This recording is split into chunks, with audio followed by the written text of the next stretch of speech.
Hey friends, welcome to the Purple Zone, where public policy, practice, and people meet. Because policy isn't abstract, it's personal. So let's talk about it. Hey friends, it's Alexis, and we're back for another episode of the Purple Zone. Okay, so I'm going to start with this quick question. If you had to name the single most important decision your local school board makes, what would you say? Budget? Curriculum? Hiring teachers? It might surprise you to know that the number one role of a school board is choosing the superintendent and then evaluating that superintendent every year. That performance evaluation is essentially the school board's report card for the district leader. So today I want to talk to you about what school boards actually do, why their roles matter, and how you as a voter and community member can better evaluate candidates in the upcoming election. Okay, so we know that there are a lot of open seats around the state of Idaho for school board elections that are coming up the 1st of November. We are less than a month away, and so I thought it would be really valuable to talk about what are the core responsibilities of a school board member? What are the 5 big governance questions every school board member should be able to answer? Why elections for school board members are nonpartisan, and then just talk about some local landscape and voter insight for you. So we're going to start with core responsibilities of school board members. Their responsibility as a school board member is a governance role. That means that they are not in the weeds of daily operations. School board members are not deciding which textbook goes into your child's backpack or whether the playground fence gets painted this week. Instead, they're focused on direction and accountability. So here are some of the core responsibilities of a school board member. First and foremost, hire and evaluate the superintendent. This is the top job. The superintendent is the CEO of the district, and the board is responsible for ensuring they're leading well. If you don't like how the superintendent is leading, or you're noticing things, it's important for the board to be aware of that because their job is to evaluate that superintendent. So the second thing is setting policy. School boards adopt the rules and frameworks that guide how the district functions, from curriculum standards to graduation requirements. So this is why when we're talking about policy, and this is something that I care deeply about, sometimes people get mad at employees of a district because of decisions that they're making. And one of the things that I say is, or one of the things that I ask is like, what's the policy on that? Has the board created policy? And if so, what is it? And are the district employees simply following board policy? And if it's board policy, then those school board members should hear feedback on that policy. And you can find the policy, you should be able to find the policy on your district website. The third thing that a school board one of their core responsibilities is to adopt the budget. School board members oversee millions of dollars in taxpayer funding, making sure money aligns with district goals. And not only does a school board adopt a budget, but they are the decision makers regarding going to a community for levies, supplemental levies, and bonds. They're the ones who are asking taxpayers to fund additional projects, or for supplemental levies for that purpose, it's just general operating expenses oftentimes. So it's school board members who are engaging in that process. The fourth one is engage with the community. School board members need to be transparent, and communication is essential for that. A good board member listens to parents, teachers, students, and patrons.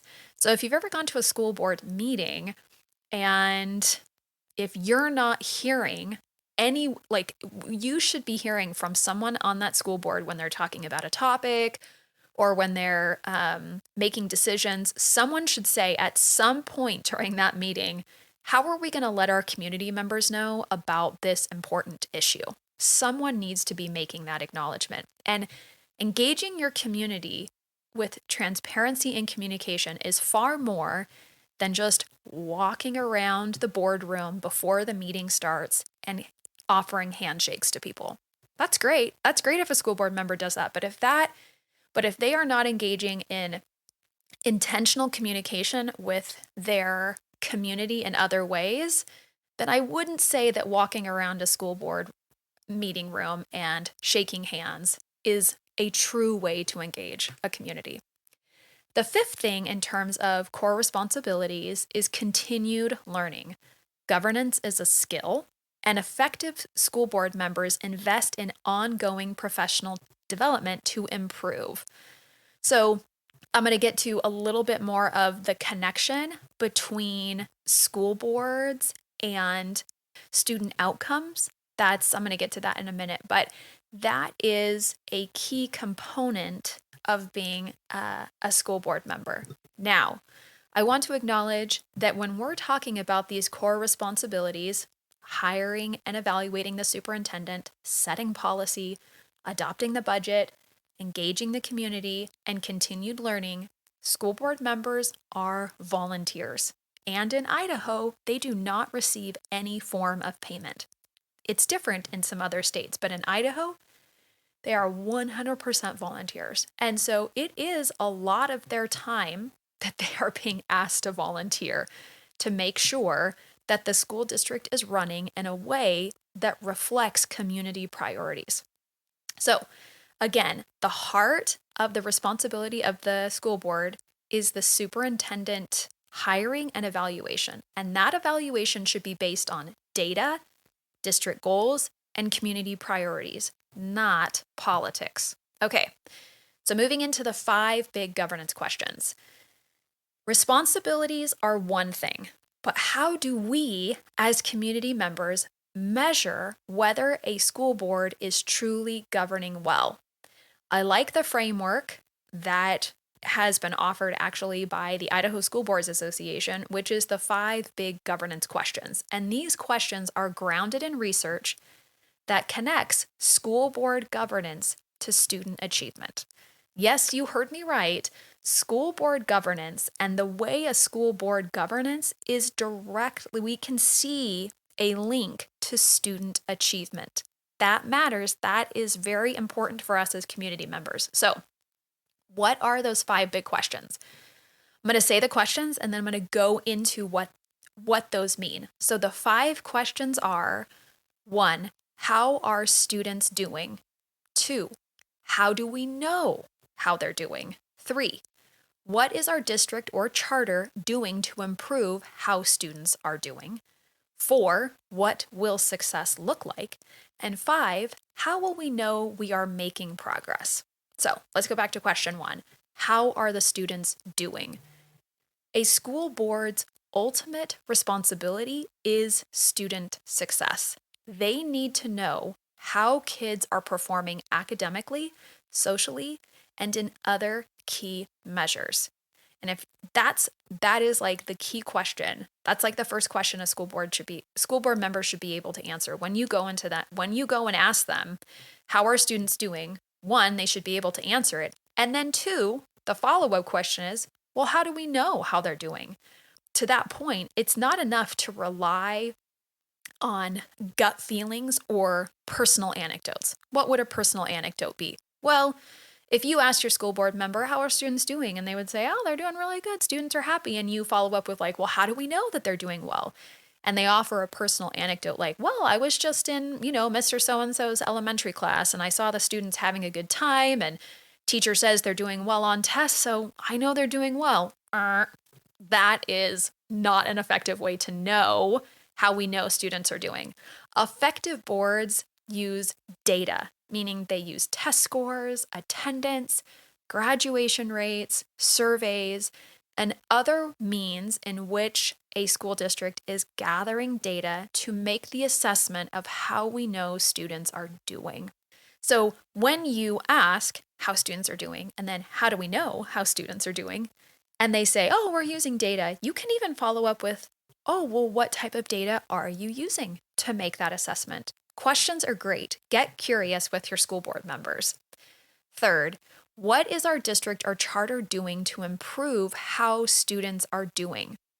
The board ensures the superintendent has a clear action plan and that policies support improvement.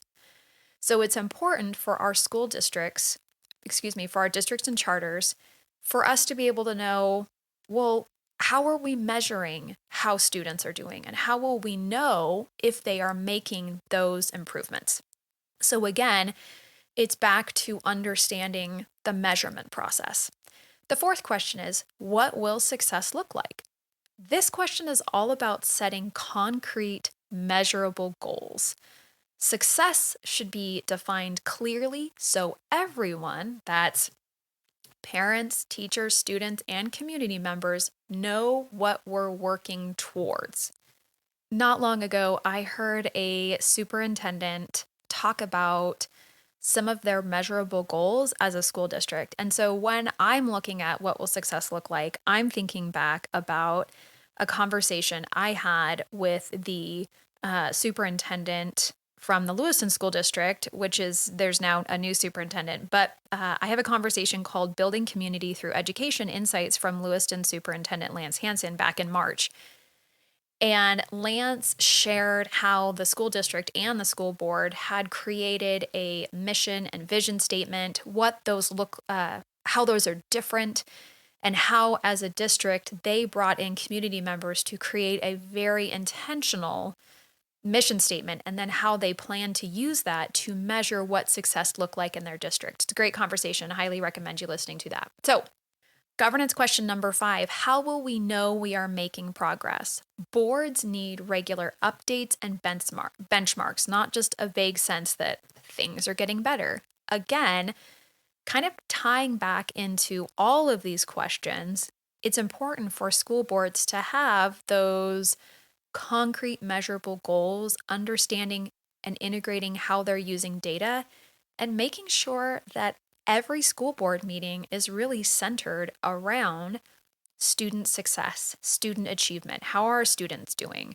How do we know how they're doing? What does success look like? How are we measuring that? If a school board member can confidently answer these 5 questions, you know they're focused where it matters, on students. If they can't, it's a red flag that governance may be drifting into politics or personal agendas. Now, let's shift a little bit and talk about why elections are nonpartisan, because we have the election coming up in less than a month, and you're going to see on your ballot, there's not going to be an R, a D, or an I next to a school board candidate's name. And that's intentional. School board elections are nonpartisan. Why? Because schools are community institutions that serve every child, regardless of political affiliation. The goal of nonpartisan elections is to keep the focus on student outcomes, not party platforms. And this is something that I've actually started confronting a little bit with individuals when people say, oh, if you're pro-public education, you're leaning one way or the other. I reject that premise because to me, schools are a place where we are supporting our kids. And to me, supporting kids is not leaning left or leaning right. It's content neutral. Now, this does not mean that politics don't sneak in. Of course they do. We'll see endorsements and interest groups often try to sway these races. But on paper, candidates stand on their vision and priorities, not their party. And that's important to note when you go into those elections. So, let's look at the local landscape and some voter insight. What does this look like in practice? So in Idaho, many districts struggle to even get candidates to run. Remember when I told you that running for a school board is a volunteer position? Well, that means that sometimes it's hard to get people to run for those board positions. So sometimes we see school board members, those seats go unfilled. We do have some school districts in Idaho that have some open seats. Sometimes school board races go uncontested, meaning only one person's name would be on the ballot, and in which case they don't even need to run an election and they can save taxpayers money. But when an individual goes uncontested, it usually means one of 2 things. One, that school board member who is running uncontested, if they're an incumbent and no one's running against them, it usually means that the community is happy with how that individual has been governing as a school board member. Or it could mean that there was no one else who wanted to step up into that position. So it could mean a lot of different things. In larger, more urban districts, like in the Treasure Valley, you're going to have more competitive races. And here's something to keep in mind. The number one way to win a school board election is name recognition. People vote for the names they've seen on yard signs or on their daily drive to school. It's not about who has the best policies. It's often about who's familiar. What name is most familiar to people running? So in one of my kids' school districts, 2 seats are up for election, and both incumbents are running again. In my school district, like most districts in the state, there are zones. My zone, my school board candidate is not running, his position is not up for re-election, so I'm not going to be voting in the school board election for my school district.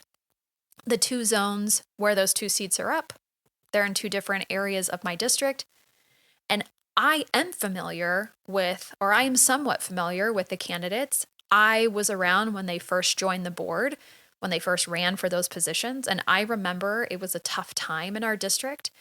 Parents wanted a change. I know that a lot of parents wanted a change in the district to who was currently serving on the board. And I know that these 2 individuals stepped up to serve. And for me, as a parent who I am a former school board member, I am familiar with the purpose of school boards and the benefit and value that continued learning can bring to student achievement and outcomes. For the most part, I am grateful when individuals step up and are willing to fill a seat. That doesn't mean that I like every candidate that runs. And this is not an endorsement of those 2 candidates who are running for re-election. It's more just an acknowledgement of the service that people are willing to offer for the school board. Now, what is also true is that in places that are more urban, a lot of people will use school boards and serving on a school board as a stepping stone to another political office. School boards really are a great place to gain the experience of what it really means, what it kind of starts to feel like to be an elected official, and what it looks like to interact with a community. And that's not a positive or negative thing, it just is a thing. And so that is sometimes one of the reasons that elections can get crowded in urban areas, because people want to run for that school board seat. They want that experience so they can go on to something else. How do you get informed as a voter? So if your school district has more than one person running for an open seat, how do you get informed? Well, one of the easiest ways, I would say, is to ask a parent, teacher, or community member about their experiences. So if you know someone in your district and you know that they know the person who's running, ask them. Ask for their insights or their experiences or how they have interacted with the candidate or how that candidate has interacted with them. You can attend or watch a school board meeting. A lot of those are online now. So you can just go back and watch old ones, or just from your own home, watch on your computer when the school board meeting occurs. You can also review district policies and recent decisions. And you can do that by going to your school district's website, and you can look at past minutes to see what types of decisions your school board has been making. And when you're evaluating candidates, don't just look at their signs or slogans. Ask yourself, does the candidate understand what a school board member actually does? And does the candidate represent the broader community, or are they pushing a personal agenda? Can this candidate fairly and effectively evaluate the superintendent? And is this candidate willing to keep learning and improving as board members? Well, I just want you to know that one of the best ways to answer a question, the 4th question I just asked, which was is a board member willing to keep learning and improving? If you wanted that question answered, you could send an email to your school board member, or you might just see them in public and ask them, when was the last time that the school board engaged in professional development? And then ask them what type of professional development that was. That's going to give you quite a bit of information. And of course, listen for how they talk about those 5 governance questions. That is a strong sign of whether they're focused on students. Okay, what were those 5 governance questions again? I know I'm like the annoying teacher over here. Those 5 governance questions are: how are students doing? How do we know how students are doing? What is our district or charter doing to improve how students are doing? What will success look like? And how will we know we are making progress? School boards don't just set policies and approve budgets. They shape the direction of your schools, and in many ways, the opportunities available to your children. The 5 big governance questions keep the focus where it should be, on student learning and success. So, as the election approaches, take a little time to learn about who's on your ballot. Ask the hard questions, and remember, local elections might not grab headlines, but they have a direct impact on your community. Thanks for listening. See you next time. And that's a wrap for today's episode of The Purple Zone. Thanks for being here. If you liked what you heard, leave a review on your fave podcast app or on YouTube. And from me to you, the heart of The Purple Zone says community is where policy comes to life.